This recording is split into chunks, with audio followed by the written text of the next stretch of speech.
그 처녀가 있었습니다. 결혼을 너무 하고 싶어가지고 하나님께 기도를 했습니다. 여러분, 결혼하려면 뭐가 있어야 됩니까? 남편이 제일 중요하죠. 남편이 있으면 결혼하지 않겠습니까? 그래서 남편을 달라고 하나님께 기도를 간절히 했습니다. 월화수 먹고 매일매일 하루도 빠지지 않고 하나님 남편을 달라고 간절히 1시간씩 기도했어요. 그러고 목사님이 그 기도를 듣다가 자매를 불렀습니다. 자매님, 열심히 기도하는 거 좋은데 1시간 기도하면은 내 기도를 한 50분 했으면 남 기도 10분을 해야지 하나님 기뻐하시지. 내 기도만 하나님 이기적이라 응답을 안 하십니다. 좀 기도를 바꿔보세요. 듣고 보니 목사님 말씀 일리가 있습니다. 그래서 그 자매가 그 다음날 그 기도를 조금 바꿔했습니다. 하나님, 그동안 제 기도만 했습니다. 하나님, 저희 아버지도 불쌍히 해주시고 어머니도 불쌍히 해주세요. 저희 아버지 어머니에게는 좋은 사윗감이 필요합니다. 하나님 꼭 좋은 사윗감을 주세요. 이렇게 기도를 했답니다. 사윗감이 남편이죠. 얼마나 간절하면 그랬겠어요. 그렇죠? 얼마나 간절하면 그런 기도를 했겠어요. 여러분, 간절해야 됩니다. 이 시간도 마찬가지입니다. 우리가 다 모여있다고 다 똑같이 하나님을 받지 않습니다. 우리가 간절한 만큼 하나님을 만나게 될 것입니다. 이 시간 간절한 마음으로 하나님을 바라보시기를 축복합니다. 본문에 나오는 에서와 야곱은 쌍둥이 형제입니다. 부모는 믿음의 성인 이삭과 리브가인데요. 이들이 태어날 때 모습을 보면은 먼저 에서가 태어났는데 야곱이 그 형의 발꿈치를 붙잡고 세상에 나왔습니다. 이 말은 에서하고 야곱이 별 차이가 없다는 말이에요. 그래서 거의 말이 형이고 동생이지 태어난 거 따지면 거의 동시에 태어났습니다. 차이가 없어요. 에서와 야곱의 출발점은 차이가 없었습니다. 그러나 그 이생을 보면 하늘과 땅 차이에 차이가 났습니다. 에서는 축복과 구원의 자리에서 쫓겨나가지고 이방 민족이 됐고, 야곱은 12명의 아들을 낳았는데 12명의 아들이 이스라엘 12개의 지파를 이루는, 그래서 야곱은 이스라엘 민족의 조상이 되었습니다. 그러니까 큰 차이가 났죠. 왜 그랬을까? 왜 에서는 그렇게 되고 야곱은 이렇게 됐을까? 성경은 이렇게 한마디로 나옵니다. 하나님이 에서는 미워하셨고 야곱은 사랑하셨다. 하나님이 에서를 미워하니까 에서가 축복과 구원의 자리에서 쫓겨나고, 하나님이 야곱을 사랑하니까 이스라엘 민족의 위대한 조상이 됐다는 것입니다. 이 하나님이 에서는 미워하셨고 야곱은 사랑하셨다는 말씀은 사실은 유명한 구절입니다. 오늘 우리에게도 어떻게 보면 적용되는 구절이에요. 여러분, 우리가 지금 이 시간 예배당에 예배드리고 있습니다. 예배드리지 않은 세상 사람들이 있는데 그들과 우리를 비교할 때 여러분, 우리가 그 믿지 않는 사람들보다 탁월합니까? 우리가 인격이 탁월하다거나 말이나 성품이나 행동에서 우리가 뛰어납니까? 저는 큰 차이가 없지 않을까 생각합니다. 그리고 우리가 조금 더 나을 때가 있습니다. 우리가 믿는 사람도 나을 때가 있어요. 하지만 대부분은 비슷할 때가 많습니다. 혹은 어떤 경우는 오히려 믿는 사람이 믿지 않은 사람보다 못할 때도 있습니다. 그럼에도 불구하고 우리는 하나님의 구원받은 백성이다 이렇게 믿고 있습니다. 여러분, 그렇죠? 그렇습니다. 왜 그럴까요? 차이가 별로 없으면 하나죠. 하나님이 우리는 사랑하시고 저 밖에 있는 사람은 우리를 더 사랑하시기 때문에 그렇습니다. 이 말씀. 그러니까 하나님 왜 에서를 미워하셨고 야곱을 사랑하셨을까요? 바꾸고 말하면 하나님이 우리를 더 사랑하실까요? 한 걸음 더 나아가면 우리가 어떻게 하면 하나님이 더 많은 사랑을 받고 축복을 받을 수 있을까? 이 질문과 답이 오늘 본문 속에 있습니다. 왜 하나님은 우리를 사랑하시고 우리가 어떻게 하면 하나님의 사랑과 축복을 더 많이 받을 수 있을까? 답은 34절에 있습니다. 여러분 34절에 보면 그 위에서 두 번째 에서라고 하는 단어 나오는 부분이 있죠. 같이 한번 읽어볼까요? 에서가 장자의 명분을 가볍게 여김이었다. 다시 한번 읽어볼까요? 에서가 장자의 명분을 가볍게 여김이었더라. 아멘. 에서가 하나님께 미움받은 이유 하나예요. 장자의 명분을 가볍게 여겼어요. 반대로 야곱이 하나님께 사랑받은 이유도 하나예요. 장자의 명분을 귀하게 여겼어요. 이게 차이예요. 그럼 장자의 명분은 뭐냐 하면 그 말만 놓고 보면 고대 이스라엘에는 큰아들이 짱입니다. 그래서 큰아들에게는 어떤 권리가 있냐면 모든 그 집안을 다스리는 지도력이 있어요. 큰아들이 한마디 합니다. 복종해요. 또 두 번째로 큰아들에게는 상속을 받을 때 다른 아들보다 2배로 받을 수 있어요. 우리는 말하는 물질의 축복을 받는 것이죠. 물론 뭐 아버지가 죽은 다음에 다 되어지는 것들이지만 그런 권리가 있습니다. 뭐 잠깐 빨리 태어났던 어쨌든 에서가 뭡니까 여러분? 에서가 형이에요. 에서가 이런 권리가 있습니다. 장자의 명분을 에서가 가지고 있습니다. 그런데 에서는 이 장자의 명분을 귀하게 여기지 않았습니다. 어느 날이에요. 에서가 사냥을 좋아하는데 사냥하고 왔는데 배가 너무 고파요.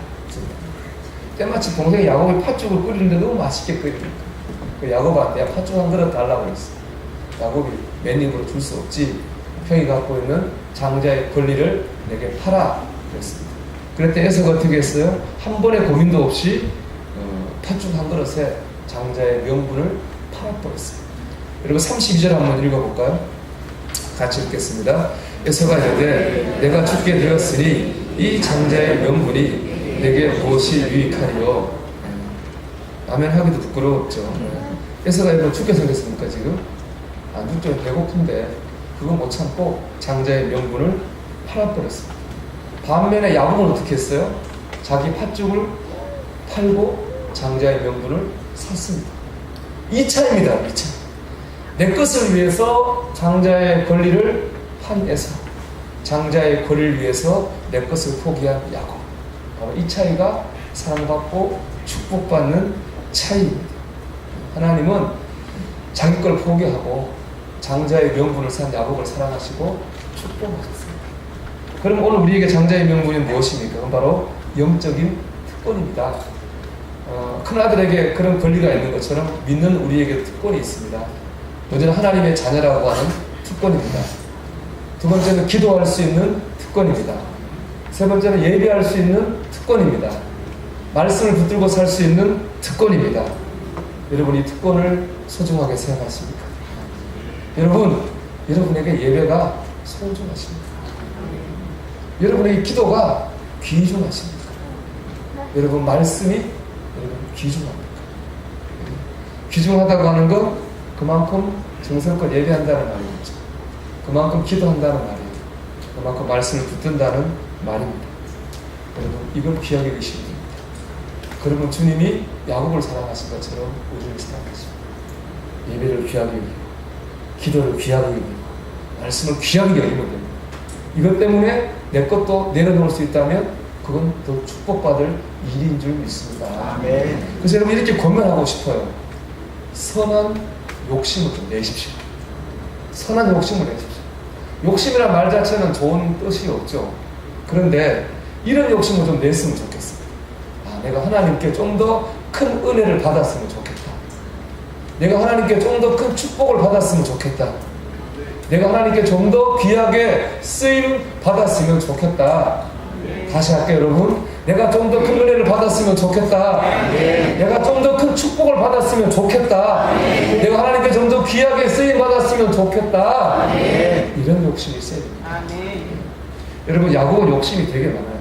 그러니까 오죽하면 형 발 뒤꿈치를 붙들고 나왔겠습니까? 형을 이겨먹으려는 욕심이 많습니다. 욕심, 그런데 여긴 좋은 욕심이죠. 은혜 받고 축복받는 욕심이죠. 이런 욕심이 있어야 은혜도 받고 복도 받습니다. 여러분 삭개오를 한번 생각해 보십시오. 삭개오는 자기 동네 예수님이 오신다는 얘기를 듣고 예수님을 너무 만나고 싶었어요. 근데 삭개오한테 문제가 있어요. 뭡니까? 삭개오 키가 작아.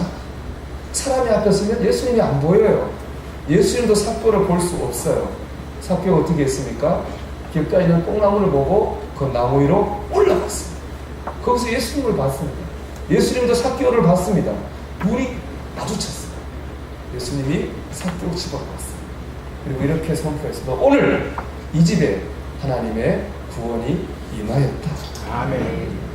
예수님을 만나려고 하는 그 욕심, 그 열정 때문에 삭개오도 구원받고 삭개오에 있는 집에 있는 모든 사람도 구원을 받았습니다.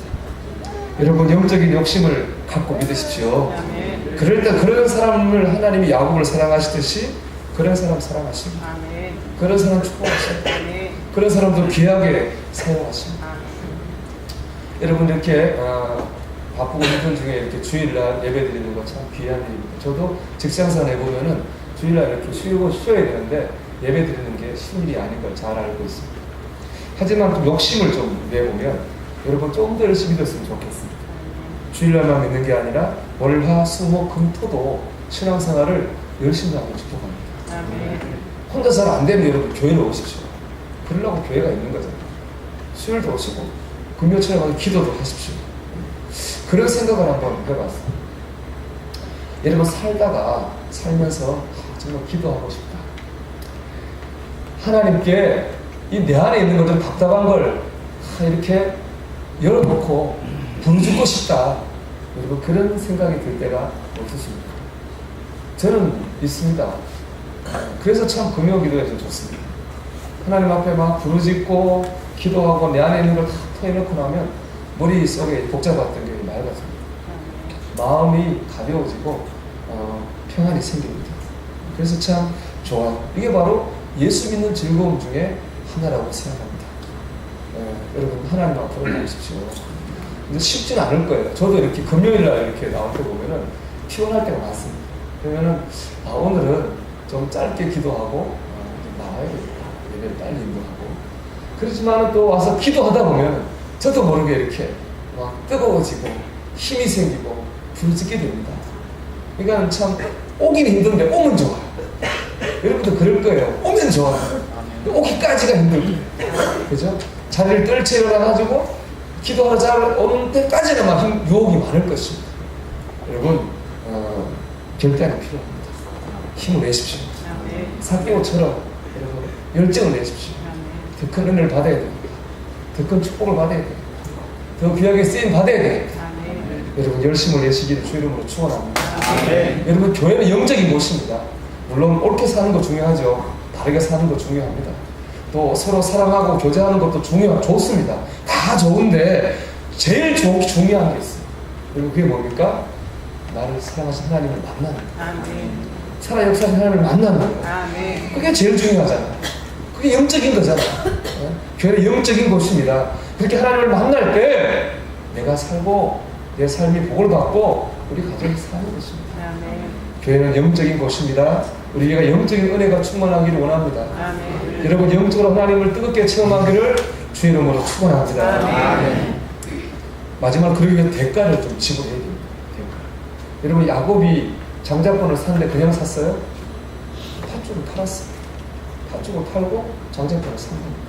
대가를 지불해야 됩니다.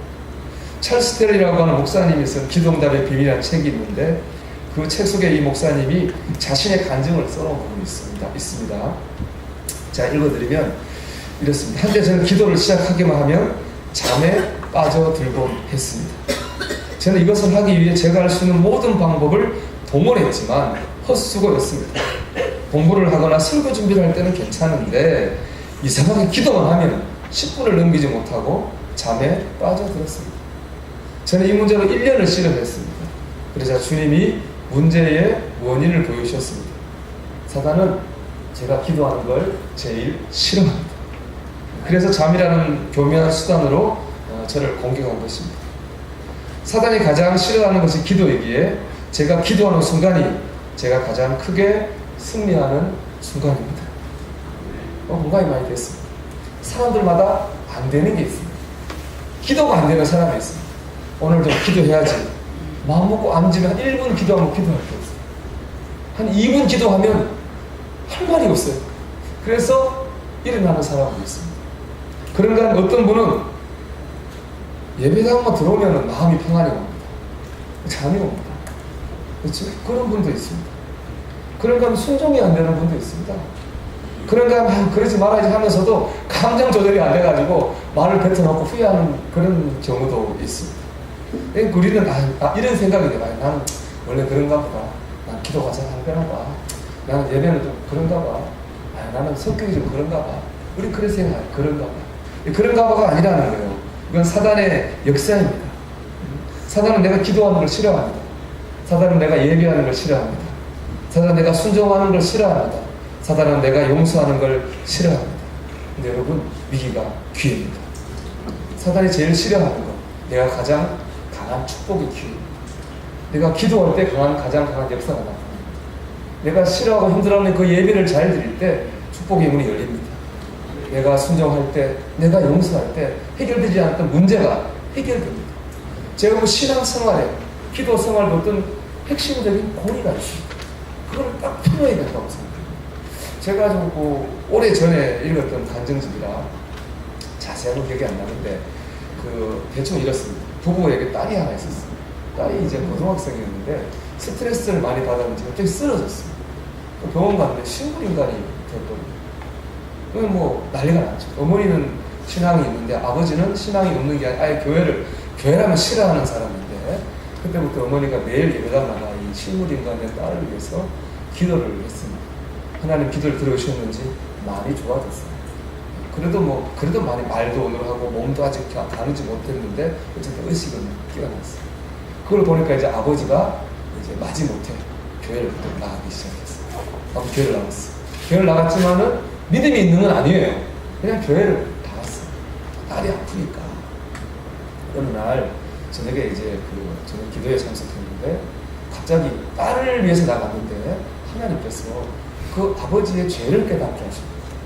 은혜를 받은 거죠. 자기가 얼마나 죄인인지를 깨닫게 하십니다.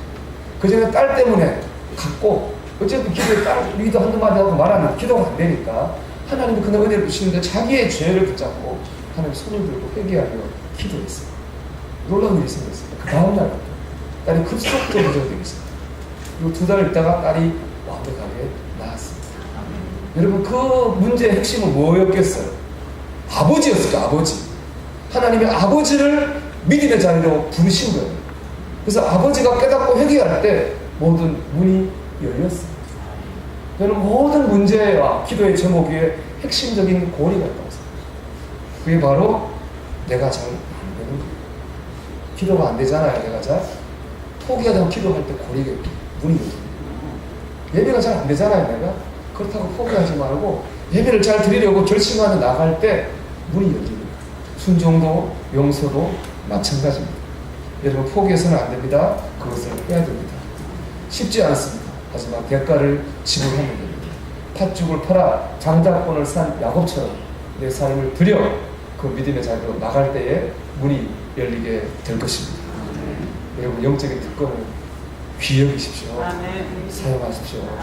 예배도 기도도 말씀도 여러분 선한 욕심을 내고 열심히 하십시오. 그래서 여러분 교회는 영적인 것입니다. 신앙생활도 영적인 것입니다. 이것을 맛봐야 됩니다. 이것을 체험해야 됩니다. 이런 영적인 체험을 할 수 있는 저와 여러분의 모습을 주의 이름으로 축원합니다. 주는 길이요 진리요 생명 되신 하나님 여호와 하나님이라 나의 삶 모두 주관하시는 하나님 여호와 하나님이라 주가 지나신 좁은 길 좁은 문을 따라